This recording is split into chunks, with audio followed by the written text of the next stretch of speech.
Hello students, welcome to the world of chemistry. This is Dr. Vikram Banchal and I'm teaching thermodynamics for chemistry and lecture number 9. In this lecture I will explain you what is isochoric process and what is cyclic process. So first of all I'll take isochoric process.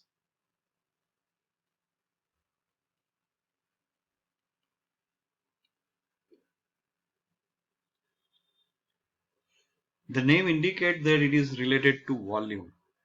So a process is said to be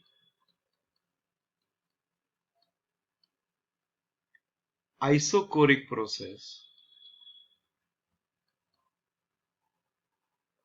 if the volume of the system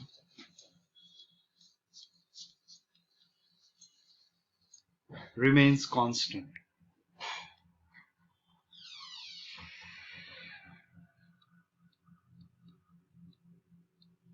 During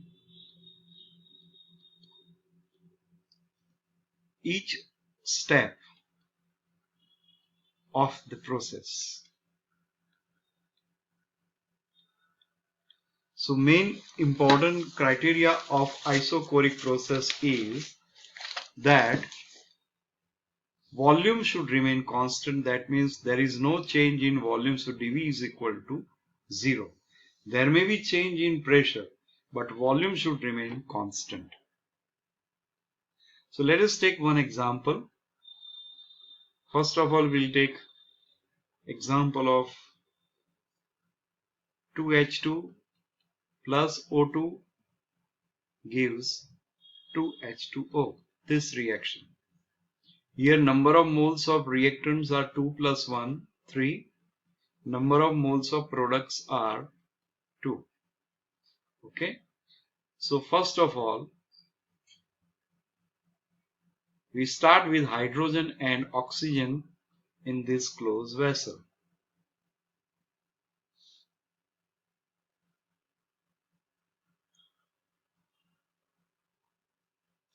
So in this vessel we are keeping hydrogen, 2 moles of hydrogen and 1 mole of oxygen for the reaction. Now at present, suppose by putting this much weight we are producing pressure. So this will produce pressure P1 and a volume of this cylinder is V1. Okay, or this much is the volume. This is initial state.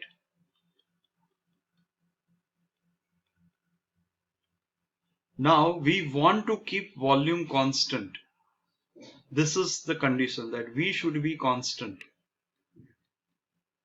and the reaction continue.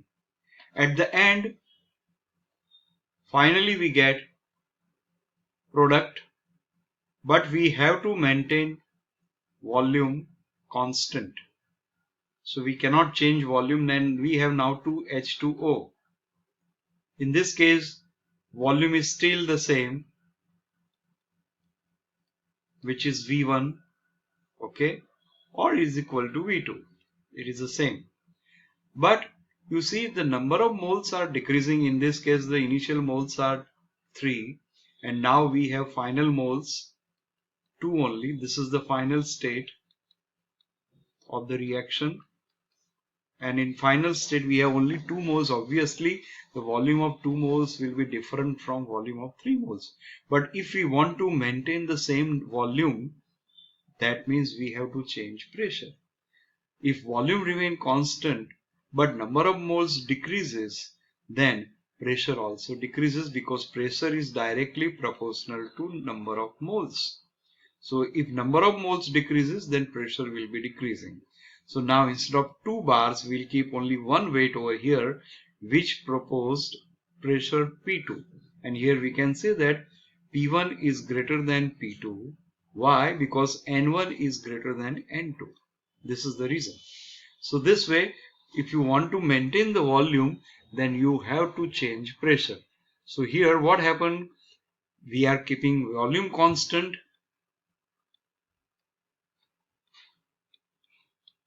because it is isochoric process, and therefore pressure will be changed. So pressure is variable. Remember this. And this pressure depends on number of moles of gases.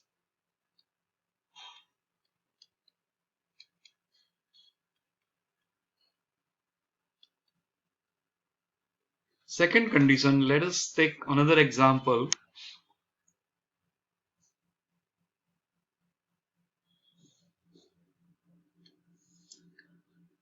in which the reaction is different, like N2O4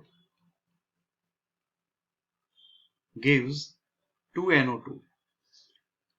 So here initially we have N2O4 and number of moles of N2O4 is 1, and finally we get NO2, the number of moles are 2, that means number of moles increased.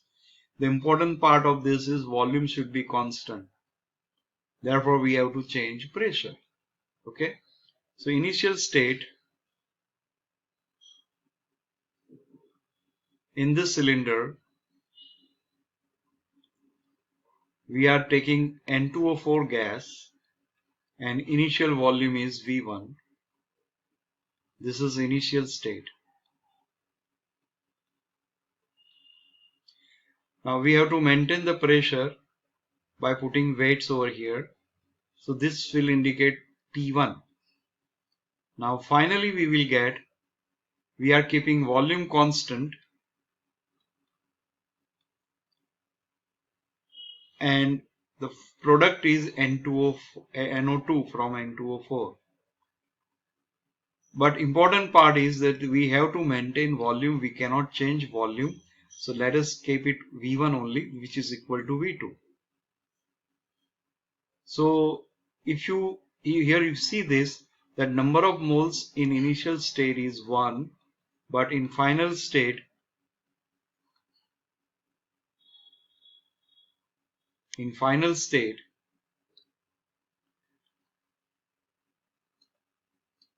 number of moles are 2, and that is why number of moles increase, that more pressure also increases. Because if you increase the moles, then it will produce more pressure on this piston because volume are constant. That's why. So keeping this volume constant, then we have to change pressure. So here we can see that P1 is less than P2. Why? Because N1 is less than N2. So in this case also, volume remain constant. So it is isochoric process, but then there will be change in pressure. So pressure changes. When you keep volume constant, pressure changes or it is variable. And that is why it is isochoric process. Next is a cyclic process.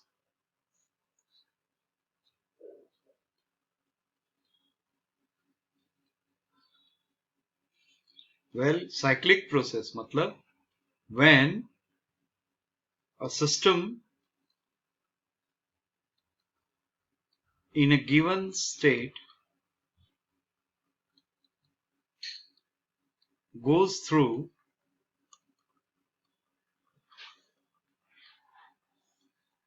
a number of different processes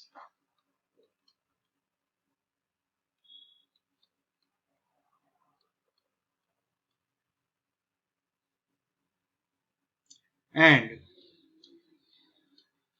finally return to its initial state,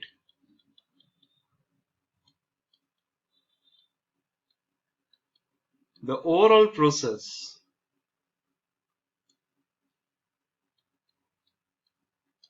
is called a cyclic process. So in this case, in fact, from initial state, we come to initial state finally. That means if E1 is the energy of initial state, then finally also we will get E1. That means delta E will be 0. So dE is equal to 0 for cyclic state. Similarly, enthalpy is also 0 for the cyclic state. Okay, so this is the condition for cyclic state, cyclic process. And here the formula is dE is equal to Q minus W, and therefore if dE is equal to 0, Q minus W is equal to 0, therefore Q is equal to W. That means in a series of changes are conducted at a constant temperature, the cycle is known as isothermal cycle. If a series of changes are conducted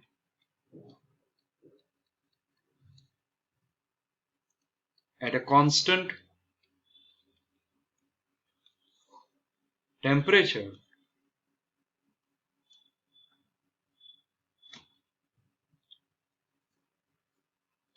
the process is known as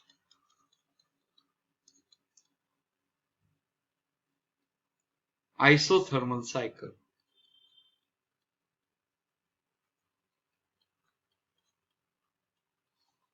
In this case, temperature remain constant. If a series of changes are carried out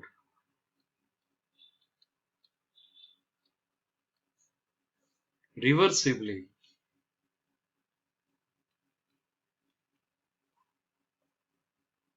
the cycle is known as reversible cycle.